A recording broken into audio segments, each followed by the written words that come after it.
పవన్ కళ్యాణ్ గారిని అభ్యర్థిస్తున్నాను అధ్యక్ష. గౌరవనీయులైన మంత్రి గారికి ఒక చిన్న విన్నపం సార్.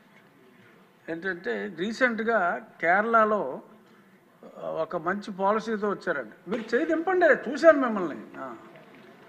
కేరళలో ఒక పాలసీ ఏంటంటే ఈ లిక్కర్ కన్జంప్షన్ మన రాష్ట్రంలో బాగా ఎక్కువ, మన ఆదాయం చూస్తేనే తెలుస్తుంది. అన్ని ప్లాస్టిక్ బాటిల్స్ వాడుతున్నారు. కేరళలో ఎగ్జాంపులరీగా ఒక్క జిల్లాలో మొదలు పెట్టారు. ఏంటంటే ఆ బాటిల్ మీద 10 రూపీస్ ఎక్స్ట్రా ఛార్జ్ చేస్తున్నారు. ఛార్జ్ చేసిన తర్వాత ఖాళీ బాటిల్ ఇచ్చిన వెంటనే they have to repay the 10 rupees. దాన్ని రీసైకిల్కి వాడటానికి టీటీలో ఉంది సార్. అనేది ఈ బ్రాండీ బాటిల్స్ కూడా అప్లై చేయమని. బ్రాండీ బాటిల్స్కి ప్లాస్టిక్ కన్జంప్షన్ ఎక్కువగా ఉంది. ఎక్కడ పడితే అక్కడ పడేస్తున్నారు కాబట్టి హ్యూజ్ కన్జంప్షను ఒక దగ్గర కలెక్ట్ అవుతుంది. అది ఈ కొంచెం ఎక్సైజ్ డిపార్ట్మెంట్ వాళ్ళతోటి కోఆర్డినేట్ చేసుకుంటే major percentage of plastic waste ఒకటి చేయొచ్చండి. కేరళలో ఇంప్లిమెంట్ అయింది. ఇంకొకటి ఏంటంటే ఈ సింగిల్ యూజ్ ప్లాస్టిక్స్ ఈ నిషేధానికి మీరు మీలాంటి హీరోస్ తోటి అడ్వర్టైజ్మెంట్ చేయాలి అంటే కొన్ని కోట్లు అవుతుంది. మీరు సంబంధిత శాఖ మంత్రిగా ప్లాస్టిక్ని నిషేధించండి అని మీరు జన సైనికులకి చెప్పారంటే ఎవడన్నా ప్లాస్టిక్ వేస్తే పట్టేసుకుంటారు వాళ్ళు. ఆ మధ్యన గోతులు ఎలా కప్పెట్టారో కొన్ని సంవత్సరాల క్రితం రోడ్లు మీరు బాగు చేయమని పిలిపించినప్పుడు ప్లాస్టిక్ని ఆపండి అని మీరు ఒక్క పిలుపు ఎలా ఇస్తే ఎలా అంతే, ఇంకా అది ఆగిపోతుంది. సో కాబట్టి సంబంధిత శాఖ మంత్రిగా మీరు ఆ స్టెప్స్ తీసుకుంటే డెఫినెట్గా ఈ ప్లాస్టిక్ భూతాన్ని అరికట్టాలంటే అది మీ వల్ల సాధ్యమయ్యే అవకాశం చాలా ఎక్కువగా ఉంది. కాబట్టి ప్లాస్టిక్ గురించి మీ అవగాహన ఇందాక మీరు చెప్పారు.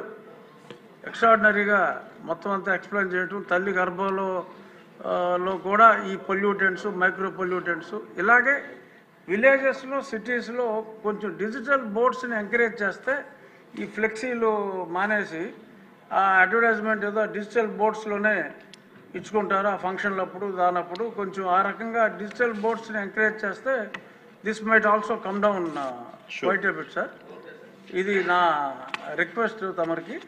అలాగే ఒక్క నిమిషం, ఆయన బోండా ఉమా గారు చేతులు దింపట్ల. ధన్యవాదాలు అధ్యక్ష. గల్లా మాధవి గారు శాసనసభ్యురాలు వేసినటువంటి ప్రశ్నకి గౌరవ ఉప ముఖ్యమంత్రి గారు చాలా బాగా చెప్పారు అధ్యక్ష. ఆయన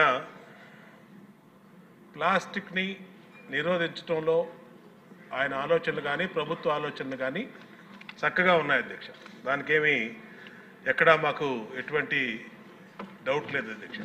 కానీ ఇక్కడ పొల్యూషన్ కంట్రోల్ బోర్డు అధ్యక్ష